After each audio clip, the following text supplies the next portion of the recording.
Well, welcome to the Grok 3 presentation.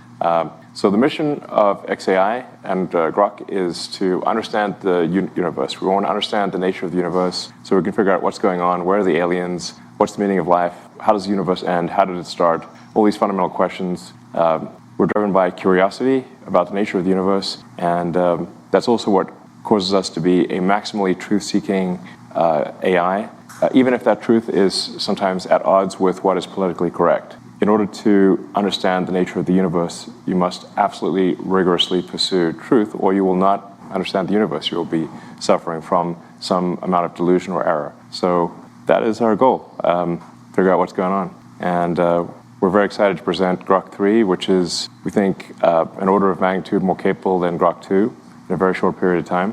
And that's thanks to the hard work of an incredible team. And I'm honored to work with such a great team.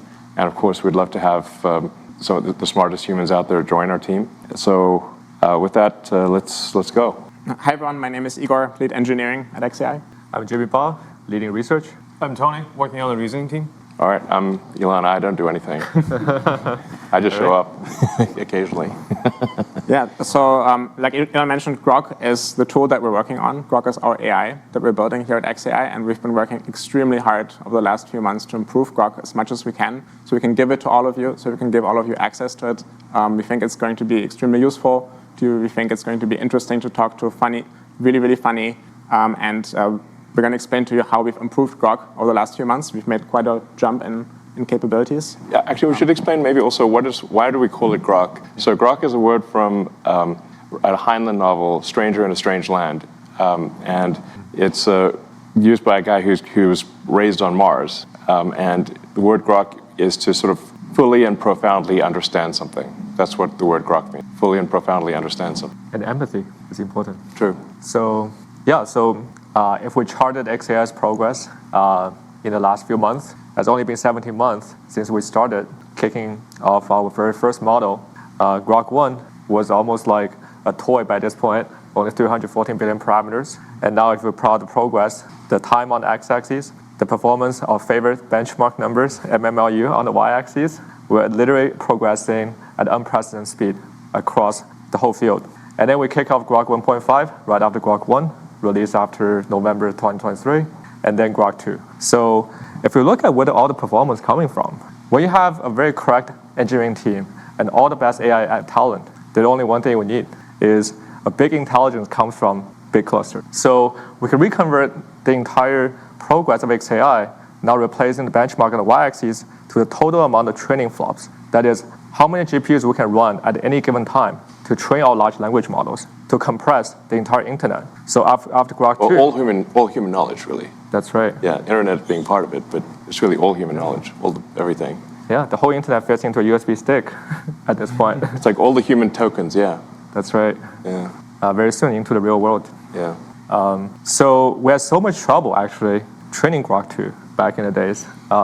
We kicked off the model around February, and we thought we had a large amount of chips, but it turned out we can barely get 8K training chips running coherently at any given time. And we had so many cooling and power issues. I think you were there in the data center. Yeah, it was like really sort of more like 8K chips on average at 80% efficiency, more like 6,500 effective H100s training for several months. But now we're at 100K. Yeah, that's right. More than 100K. That's right. So what's the next step, right? So after Grok 2, so if we want to continue to accelerate, we have to take the matter into our own hands. We have to solve all the coolings, all the power issues, and everything. Yeah. So in April of last year, Elon decided that really the only way for xAI to succeed, for xAI to build the best AI out there, is to build our own data center. So we didn't have a lot of time, right, because we wanted to give you Grok 3 as quickly as possible. So really, we realized we have to build the data center in about 4 months. It turned out it took us 122 days to get the first 100K GPUs up and running, and that was a monumental effort to be able to do that. We believe it's the biggest fully connected H100 cluster of its kind. And we didn't just stop there. We actually decided that we need to double the size of the cluster pretty much immediately if we want to build the kind of AI that we want to build. So we then had another phase which we haven't talked about publicly yet, so this is the first time that we're talking about this, where we doubled the capacity of the data center yet again, and that one only took us 92 days. So we've been able to use all of these GPUs, use all of this compute to improve Grok in the meantime, and basically today we're going to present you the results of that, the fruits that came from that. That's right. So let's Yeah, so all the paths, all the roads leads to Grok 3. 10x more compute. More than 10x, really. Yeah, really. Like maybe 15x. Yep, compared to our previous generation model. And Grok 3 finished the pre-training early January. And then we start, the model is still currently training, actually. So this is a little preview of our benchmark numbers. So we evaluated Grok 3 on 3 different categories: on general mathematical reasonings, on general knowledge about STEM and science, and then also on computer science, coding. So AIME, American Invitational Math Examination, hosted once a year. And if we evaluate the model performance, we can see that the Grok 3 across the board is in a league of its own. Even its little brother, Grok 3 Mini, is reaching the frontier across all the other competitors. So you would say, well, at this point, all these benchmarks, you're just evaluating the memorization of the textbooks, memorization of the GitHub repos. How about the real-time usefulness? How about we actually use those models in our product? So what we did instead is we actually kicked off a blind test of our Grok 3 model, codenamed Chocolate. It's pretty hot. Yeah, hot chocolate. And been running on this platform called Chatbot Arena for 2 weeks. I think the entire X platform at some point speculated this might be the next generation of AI coming our way. So how this Chatbot Arena works is that it strips away the entire product surface, right? It's just raw comparison of the engine of those xAI's, the language models themselves, and place the interface where the user will submit one single query, and you get to show 2 responses. You don't know which model they come from, and in the end, you make the vote. So in this blind test, Grok 3, an early version of Grok 3, already reached like 1,400. No other models has reached an ELO score, head-to-head comparison to all the other models at this score. And it's not just one single category. It's 1,400 aggregated across all the categories in chatbot capabilities, instruction following, coding. So it's #1 across the board in this blind test. And it's still climbing, so we actually have to keep updating it. So it's 1,400, above 1,400 and climbing. Yeah, and in fact, we have a version of the model that we think is already much better than the one that we tested here. Yeah. We'll see, how far it gets, but that's the one that we're, working on, or talking about today. Yeah. So actually, one thing, if you're using Grok 3, I think you may notice improvements almost every day because we're continuously improving the model. So literally, even within 24 hours, you'll see improvements. Yep. So, but we believe here at xAI, getting the best pre-training model is not enough. That's not enough to build the best AI. And the best AI need to think like a human. You need to contemplate about all the possible solutions, self-critique, verify all the solutions, backtrack, and also think from the first principle. That's a very important capability. So we believe that as we take the best pre-trained model and continue training it with reinforcement learning, it will elicit the additional reasoning capabilities that allows the model to become so much better and scale not just in the training time, but actually in the test time as well. So we already found the model is extremely useful internally for our own engineering, saving hours of time, hundreds of hours of coding time. So Igor, you are the power user of our Grok 3 reasoning model. So what are some use cases? Yeah, so like Jimmy said, we've added advanced reasoning capabilities to Grok, and we've been testing them pretty heavily over the last few weeks. I wanted to give you a little bit of a taste of what it looks like when Grok is solving hard reasoning problems. So we prepared 2 little problems for you. One comes from physics, and one is actually a game that Grok is going to write for us.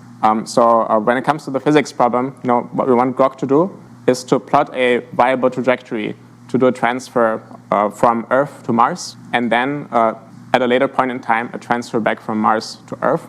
And that requires some physics that Grok will have to understand.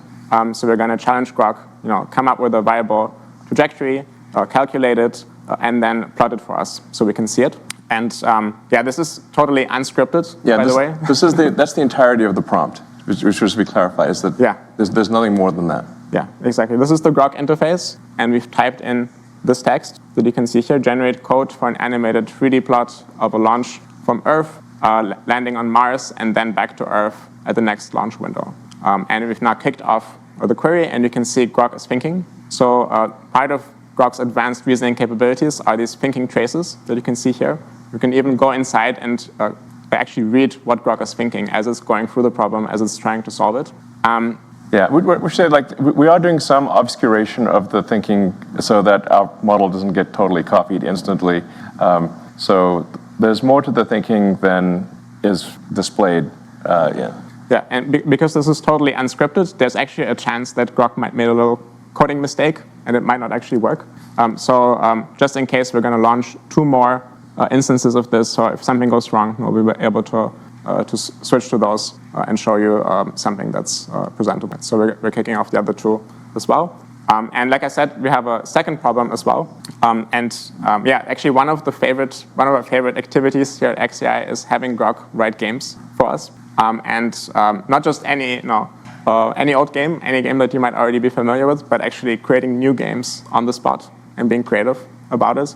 So one example that we found was really, really fun is create a game that's a mixture of the 2 games Tetris and Bejeweled. So this is maybe an important thing. Like there's obviously if you ask an AI to create a game like Tetris, there are many examples of Tetris on the internet or a game like Bejeweled, whatever.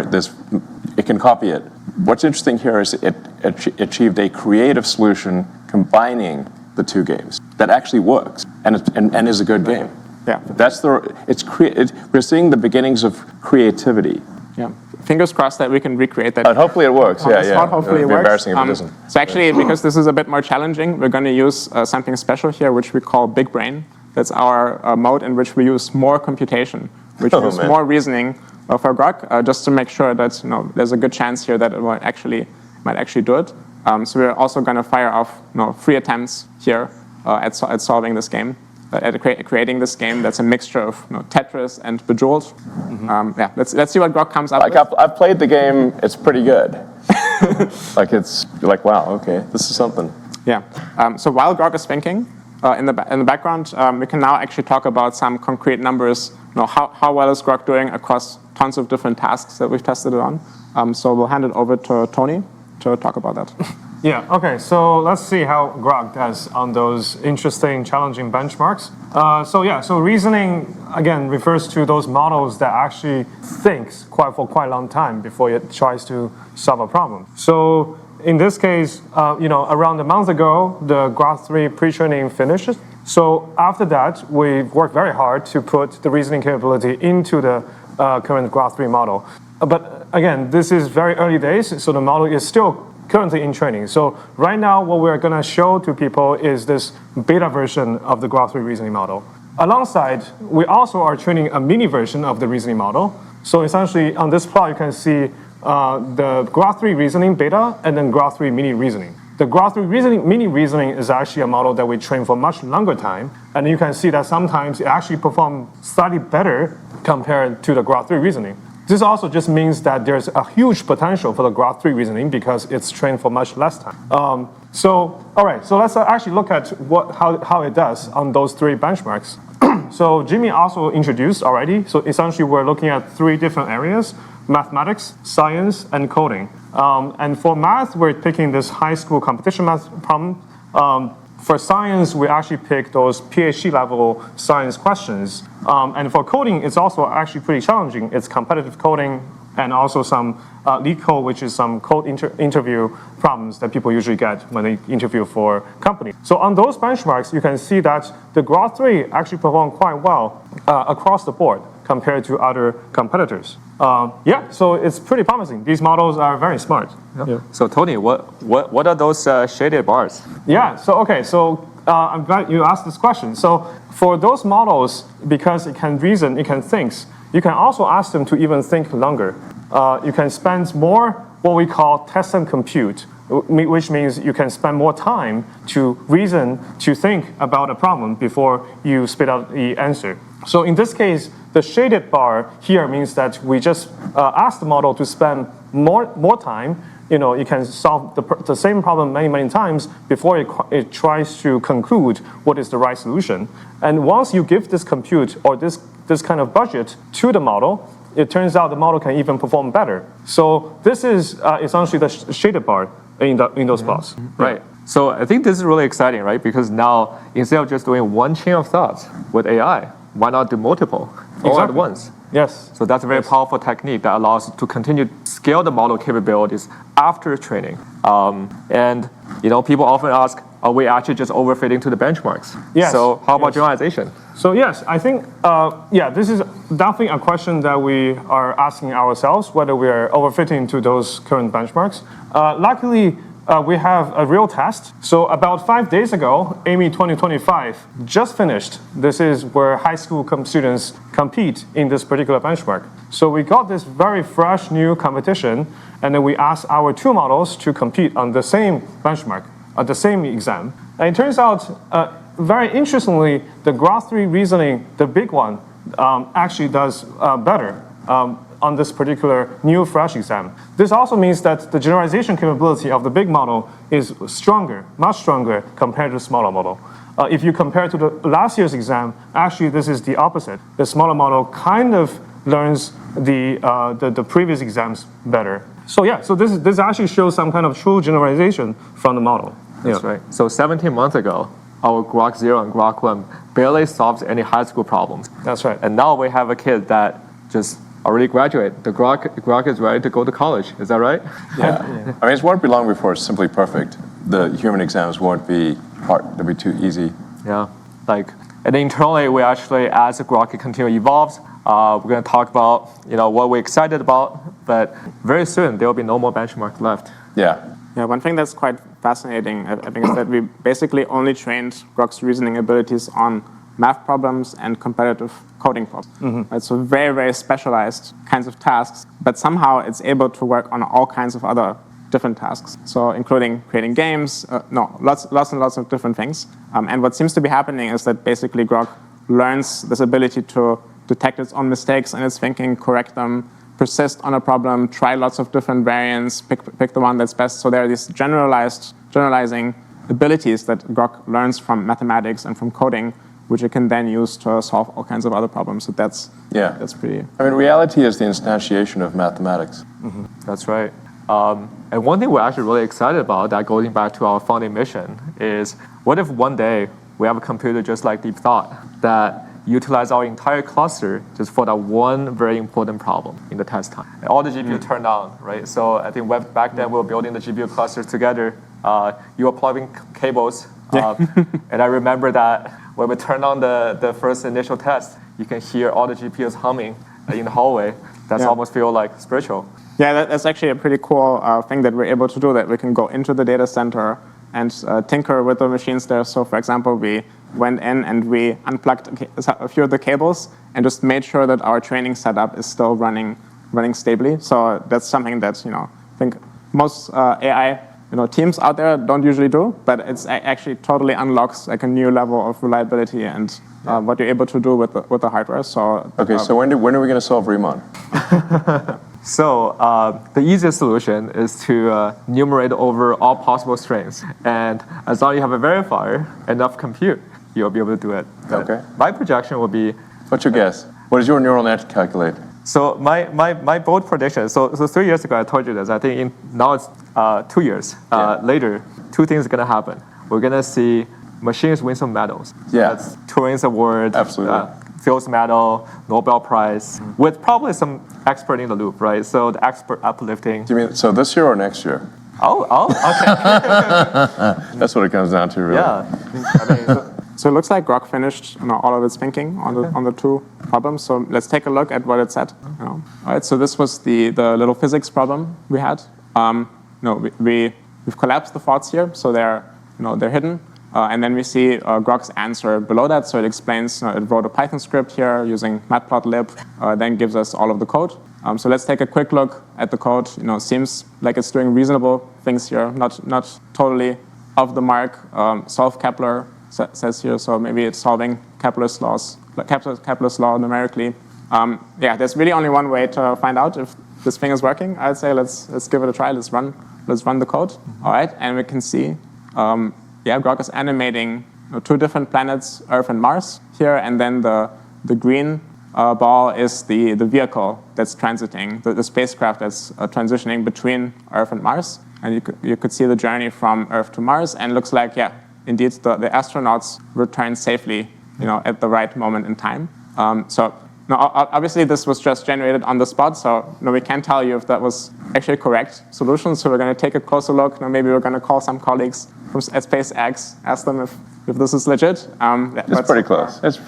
I mean, there's a lot of complexities in the actual orbits that have to be taken into account, but this is pretty close to what it looks like. Awesome. Cool. In fact, I have that on my pendant here. This has got the Earth Mars home and transfer on it. Yeah. When are we going to install Grok on a rocket? Well, I suppose in 2 years. 2 years? Everything is 2 years away. Well, Earth and Mars transit occurs every 26 months. We're currently in a transit window approximately. The next one would be November of next year, roughly end of next year. And if all goes well, SpaceX will send Starship rockets to Mars, and with Optimus robots and Grok. I'm curious what this combination of Tetris and Bejeweled looks like. Betetris, as we've named it internally. We also have an output from Grok here. It says wrote a Python script, explains that it's what it's been doing. If you look at the code, there are some constants that are being defined here, some colors. Then the terminals, the pieces of Tetris are there. Obviously, very hard to see at one glance if this is good. So we gotta run this to figure out if it's working. Well, let's give it a try. Fingers crossed. All right. So this kind of looks like Tetris, but the colors are a little bit off, right? The colors are different here, and if you think about what's going on here, Bejeweled has this mechanic where if you get 3 jewels in a row, then they disappear, and also gravity activates, right? So what happens if you get 3 of the colors together? Okay, so something happened. So I think what Grok did in this version is that once you connect at least 3 blocks of the same color in a row, then gravity activates and they disappear, and then gravity activates and all the other blocks fall down. Kind of curious if there's still a Tetris mechanic here where if the line is full, does it actually clear it, or what happens then? It's up to interpretation, so who knows? Yeah, it'll do different variants when you ask it. It doesn't do the same thing every time. Exactly. We've seen a few other Tetris that worked very differently, but this one seems cool. So yeah. Are we ready for Game Studio at xAI? Yes. So we're launching an AI gaming studio at xAI. If you're interested in joining us in building AI games, please join xAI. We're launching an AI gaming studio. We're announcing it tonight. Let's go. Epic Games. But wait, that's an actual game studio. Yeah. All right. So I think one thing is super exciting for us is that once you have the best pre-trained model, you have the best reasoning model, right? So we already see that when you actually give the capability for those models to think harder, think longer, think more broad, the performance continually improves. And we're really excited about the next frontier, that what happens if we not only allow the model to think harder, but also provide more tools, just like how real humans to solve those problems. For real humans, we don't ask them to solve Riemann hypothesis just with a piece of pen and paper, no internet. So with all the basic web browsing, search engine, and code interpreters, that builds the foundations, and the best reasoning model builds the foundations for the Grok agent to come. So today we're actually introducing a new product called Deep Search. That is the first generation of our Grok agents that not just helping the engineers and researchers and scientists to do coding, but actually help everyone to answer questions that you have day to day. It's a kind of like a next generation search engine that really help you to understand the universe. So you can start asking questions like, for example, hey, when is the next Starship launch day, for example? So let's try that. Let's hit the answer. On the left-hand side, we see a high-level progress bar. Essentially, the model not only just going to do one single search like the current RAG system, but actually thought very deeply about, hey, what's the user intent here? And what are the facts I should consider at the same time? And how many different websites I should go and read their content, right? So this can really save hundreds of hours of everyone's Google time if you want to really look into certain topics. And then on the right-hand side, you can see the bullet summaries of how the current model is doing, what websites browsing, what sources verifying, and oftentimes actually cross-validate different sources out there to make sure the answer is actually correct before it's output final answer. And we can, at the same time, fire up a few more queries. How about, Elon, you're a gamer, right? So Sure. yeah, so how about what are some of the best builds and most popular builds in Pathway Excel? Hardcore, right? Hardcore league. You can technically just look at the hardcore ladder. Might be a fast way to figure it out. Yeah, we'll see what the model does. And then we can also do, something more fun. For example, how about like make a prediction about the March Madness out there?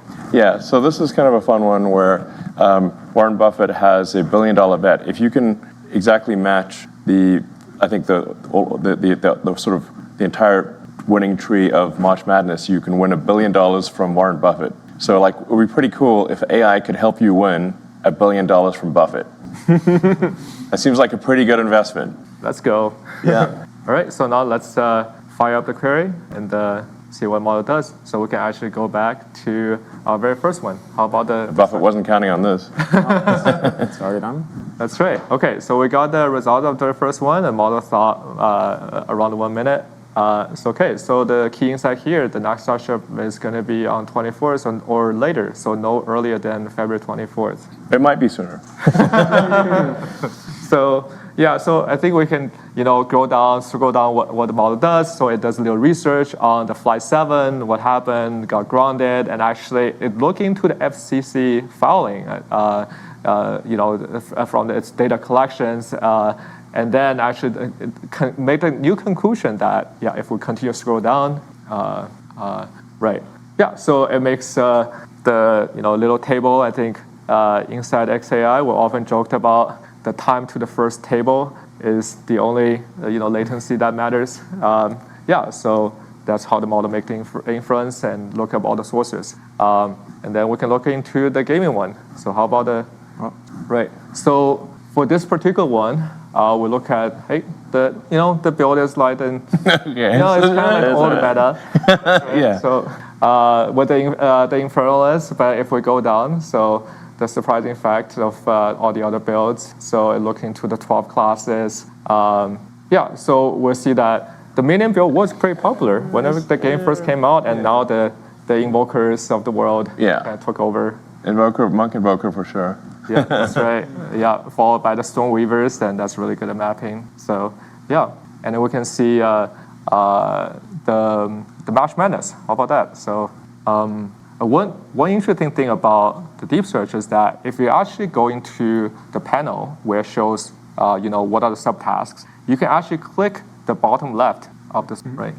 And then in this case, you can actually scroll through, actually reading to the mind of Grok. What informations does the model actually think about are trustworthy, what are not? How does it actually cross-validate different information sources? So that makes the entire search experience and information retrieval process a lot more transparent to our users. And this is much more powerful than any search engine out there. You can literally just tell it, only use sources from X, and it will try to respect that. Yeah. And so it's much more steerable, much more intelligent. I mean, it really should save you a lot of time. So something that might take you half an hour or an hour of researching on the web or searching social media, you can just ask it to go do that and come back, and 10 minutes later, it's done an hour's worth of work for you. That's really what it comes down to. Exactly. And maybe better than you could have done it yourself. Yeah. Think about you have infinite amount of interns working for you. Now you can just fire up all the tasks and come back a minute later. So this is going to be an interesting one. So March Madness had not happened yet. So I guess we have to follow up with a next live stream. Yeah, and it seems like pretty good. Like $40 might get you $1 billion. $40 subscription. That's right. I mean, my word. So So when are the users gonna have their hands on Grok 3? Yeah. So the good news is we've been working tirelessly to actually release all of these features that we've shown you. The Grok 3 base model with amazing chat capabilities. That's really useful. That's really interesting to talk to. The deep search, the advanced reasoning mode, all of these things, we want to roll them out to you today, starting with the Premium Plus subscribers on X. So it's the first group that will initially get access. make sure to update your X app if you want to see all of the advanced capabilities, because we just released the update now as we're talking here. If you're interested in getting early access to Grok, then sign up for Premium Plus. And also, we're announcing that we're starting a separate subscription for Grok that we call Super Grok, for those real Grok fans that want the most advanced capabilities and the earliest access to new features. So feel free to check that out as well. This is for the dedicated Grok app and for the website. Exactly. Grok website. So our new website is called grok.com. Yeah. And you'll also You'd find... never guess. Yeah, you'll never guess. And you can also find our Grok app in the iOS App Store. And that gives you like a more even more polished experience that's totally Grok focused. If you want to have Grok easily available, one tap away. Yeah, and the version on grok.com on a web browser is going to be the latest and most advanced version, because obviously it takes us a while to get something into an app and then get it approved by the App Store. So and then if something's in a phone format, there's limitations of what you can do. So the most powerful version of Grok and the latest version will be the web version at grok.com. Yeah. So watch out for the name Grok Free in the app. Dead giveaway. Yeah, exactly. That's the giveaway that you have Grok Free, and if it says Grok True, then Grok Free hasn't quite arrived for yet. But we're working hard to roll this out today, and then to even more people over the coming days. Yeah, make sure you update your phone app too, where you're actually gonna get all the tools we showcased today with the thinking mode, with the deep search. So yeah, really looking forward to all the feedbacks you have. Yeah, and I think we should emphasize that this is kind of a beta, like meaning that you should expect some imperfections at first, but we will improve it rapidly almost every day. In fact, every day I think it'll get better. So if you want a more polished version, I'd like maybe wait a week, but expect improvements literally every day. And then we're also going to be providing a voice interaction, so you can have conversational. In fact, I was trying it earlier today, and it's working pretty well, but these a bit more polish. The sort of way where you can just literally talk to it like you're talking to a person. That's awesome. It's actually, I think, one of the best experiences of Grok. But that's probably about a week away. Yeah. So with that said, Cool. I think we might have some audience questions. Sure. yeah. Today. All right. So let's take a look. Yeah, let's take a look. The audience from the apps platform. Yeah. Cool. So the first question here is, when Grok Voice Assistant? When is it coming out? Yeah, as soon as possible, just like Elon said, just a little bit of polishing away from being released to everybody. Obviously, it's going to be released in an early form, and we're going to rapidly iterate on that. Yep. And the next question is like, when will Grok 3 be in the API? So this is coming in the Grok 3 API with both the reasoning models and deep search is coming your way in the coming weeks. We're actually very excited about the enterprise use cases of all these additional tools that now Grok has access to, and how the test time compute and tool use can actually really accelerate all the business use cases. Another one is, will voice mode be native or text-to-speech? So I think that means, is it going to be one model that is understanding what you say and then talking back to you, or is it going to be some system that has text-to-speech inside of it? And the good news is it's going to be one model, like a variant of Grok 3 that we're going to release, which basically understands what you're saying and then generates the audio directly from that. So very much like Grok 3 generates text, that model generates audio. And that has a bunch of advantages. I was talking to it earlier today, and it said, "Hi, Igor," reading my name probably from some text that it had. And I said, "No, my name is Igor." And it remembered that. So it could continue to say Igor, just like a human would. And you can't achieve that with text-to-speech. So Yeah. So here's a question for you. Pretty spicy, Elon. Is Grok a boy or a girl? And are they single? Grok is whatever you want it to be. Yeah. Yeah. Are they single? Yes. All right. The shop is open. So Honestly, people are going to fall in love with Grok. It's like 1,000% probable. Yeah. The next question, will Grok be able to transcribe audio into text? Yes. So we'll have this capability in both the app and also the API. We found that's like, Grok should just be your personal assistant looking over your shoulder and follow you along the way, learn everything you have learned, and really help you to understand the world better, become smarter every day. Yeah, I mean, the voice mode of Grok isn't simply, it's not just voice to text. It understands like tone, inflection, pacing, everything. It's wild. I mean, it's like talking to a person. Okay. Yep. So any plans for conversation memory? Yeah. Absolutely, we're working on it forgot. right now. So. I already forgot. That's right. Let's see. What are the other ones? So what about the DM features, right? So if you have personalizations and if you have Grok remembers your previous interactions, Yes. should it be one Grok or multiple different Groks? It's up to you. You can have one Grok or many Groks. Yep. I suspect people will probably have more than one. Yeah. I want to have a Dr. Grok. Yeah, the Grok doc. That's right. Right. Cool. So in the past, we've open sourced Grok 1. Right? So somebody's asking us, are we going to do it again with Grok 2? Yeah, I think once Grok, our general approach is that we will open source the last version when the next version is fully out. So like when Grok 3 is mature and stable, which is probably within a few months, then we'll open source Grok 2. Okay, so we probably have time for one last question.